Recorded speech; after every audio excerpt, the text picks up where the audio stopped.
Живеете ли Монтана и къде играете вие? В цяла община Монтана, в цяла област Монтана. Напоследък така канат ни редовно, ходим редовно в Сливница,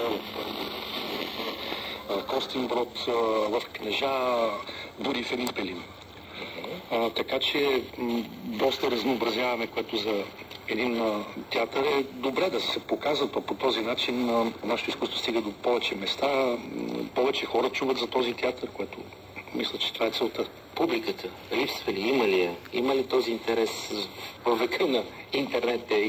Ами интересно, че има, но тук правя едно уточнение, че кукленият театър е малко особен вид изкуство, така че малките зрители, те са толкова искрени в своите възприятия, така че никога те няма да престанат да се радват на кукленото изкуство, защото това е едно изкуство, аз многократно съм го казал, това е симбиоза от 3 или 4 изкуства. Тук е един куклен спектакъл без танц, без песен, без актьорска игра, без сценография. Ако не е пъстро, ако не е красиво, то няма как да хване вниманието на